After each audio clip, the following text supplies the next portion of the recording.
और अब दस्तक जनता को सड़क से ज्यादा गड्ढे देने वाले लोगों के विरुद्ध।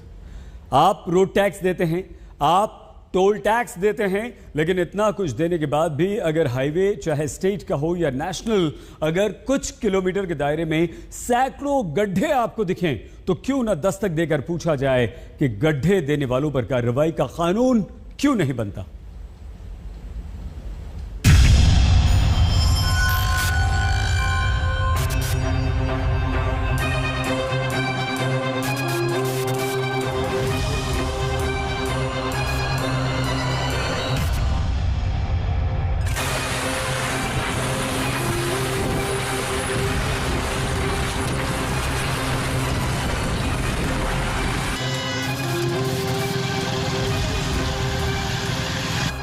इंदिरा गांधी आज जीवित होती और अंतरिक्ष में पहुंचे राकेश शर्मा से पूछती कि राकेश बताओ कैसे लगती है सड़क हमारी अंतरिक्ष से, तो शायद राकेश शर्मा भी जवाब देते सारे जहां का गड्ढा, आधी सड़क आधा धब्बा।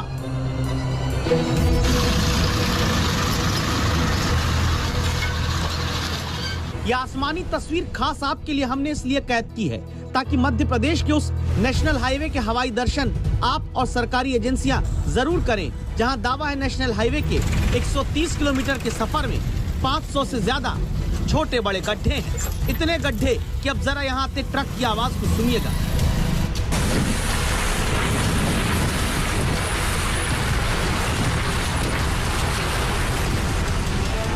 मतलब ऐसा नेशनल हाईवे जहां हाईवे को हाय रे मेरी किस्मत में कहकर गाड़ियां जमीन में धक्का खाकर चलती हैं।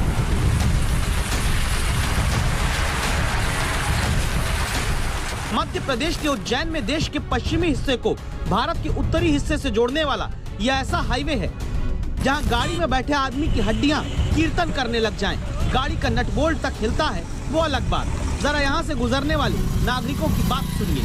पूरे रोड खराब हो रहा है, गाड़ी की धड़ी निकल जाती है, गड्ढों से परेशानी है बहुत सारी। क्या होता है कि जैसे गड्ढे में पानी भरा हुआ है और अपन 60-70 की स्पीड से भी चलते हैं तो सडनली कोई गड्ढा आ जाता है तो गाड़ी सडनली थोड़ा झटका लगता है तो नुकसान भी होता है। बाकी परेशान तो होती है, टाइम की हो या फिर और परेशानी हो गाड़ी चलाने में।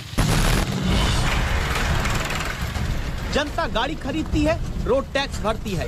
आम आदमी हाईवे पर चलने का टैक्स भरता है, गाड़ी की सर्विस में पैसा खर्च होता है, लेकिन वो सारा पैसा देश में ऐसे हाईवे और दूसरी सड़कों के गड्ढे में समा जाता है जहां वक्त सबसे बड़ी पूंजी वाली कहावत की पूंजी भी गड्ढों की भेंट चढ़ जाती है।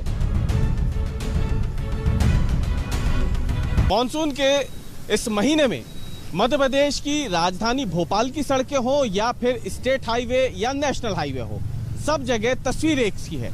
बड़े बड़े गड्ढे बन गए हैं, गाड़ियां निकलती हैं तो इन्हीं गड्ढों से कूदते फांदते उन्हें जाना पड़ता है। संभव है आपको लगे कि ये बात सच है कि अगर बारिश होगी तो सड़क तो बह जाएगी, तो सवाल उठता है क्या ऐसी सड़क बनाने की जिम्मेदारी तय नहीं होती जो बारिश को भी सह सके, या फिर बारिश के नाम पर करप्शन की सड़कें बनाकर अपनी लापरवाहियों का वारा न्यारा कर लिया जाता है।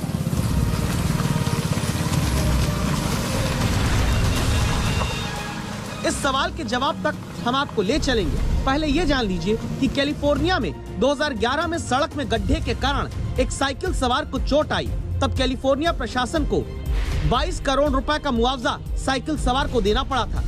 हमारे देश में सड़क पर गड्ढे के कारण किसी नागरिक की मौत भी हो जाए तो सिर्फ लापरवाही से ड्राइविंग का केस ड्राइवर पर चलाकर गड्ढे देने वाले बच जाते हैं।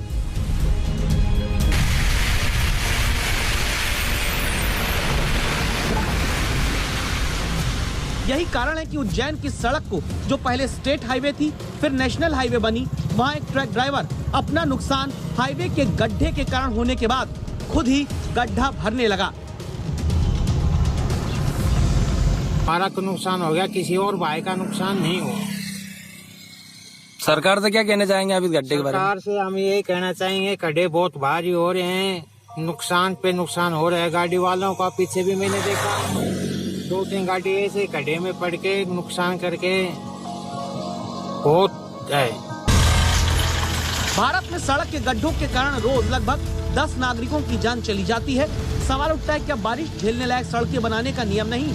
जानकार बताते हैं जहां सड़क बनानी है वहां की मिट्टी का परीक्षण होता है, फिर तय होता है कि रोड पर कितनी लेयर बिछानी है। ध्यान रखा जाता है कि इस रोड पर गाड़ियों का कितना दबाव होगा। सड़क जहां बननी होती है वहां की पर्यावरण की हालत पर भी गौर किया जाता है। सड़क निर्माण सामग्री का स्तर कैसा होगा ये भी तय किया जाता है। इतना कुछ होने के बाद भी अगर नेशनल हाईवे की सड़क पर सड़क कम, गड्ढे ज्यादा दिखते हैं, कारण क्या है? इसे हमने भोपाल में सड़क निर्माण एक्सपर्ट सिद्धार्थ रोकड़े से पूछा। अगर लंबे समय तक पानी का कांटेक्ट सड़क से होगा, खासतौर पे बिटुमिनस सड़क से, डामर की सड़क से, तो संभावना है कि सड़क जल्दी खराब हो। तो सस्टेन्ड पीरियड तक कांटेक्ट, लंबे समय तक संपर्क नहीं होना चाहिए। उसके लिए साइड ड्रेन्स की व्यवस्था जरूरी है, जिससे कि पानी सड़क से निकल जाए, जिसे हम साइड ड्रेन्स कहते हैं। स्टॉर्म वाटर ड्रेन कहा जाता है पानी के लिए, ड्रेनेज व्यवस्था। दूसरा इंपॉर्टेंट एस्पेक्ट है कि एक सड़क में एक स्लोप दिया जाता है, जिसे लैटरल स्लोप देते हैं, जिसे कैम्बर कहते हैं टेक्निकल भाषा में, जो कि जिसका कारण काम ही यह है कि बारिश का पानी आए तो पानी सड़क पे ना रुकते हुए निकल जाए। अगर उस गाइडलाइन के हिसाब से सड़कों की डिजाइन हो, उसकी क्वालिटी, जो क्वालिटी कंट्रोल और जो मटेरियल का इस्तेमाल उस तरह से किया जाए जो कि इन गाइडलाइंस में निहित है, तो निश्चित ही सड़कें बहुत अच्छी बनेंगी और लंबे समय तक चलेंगी।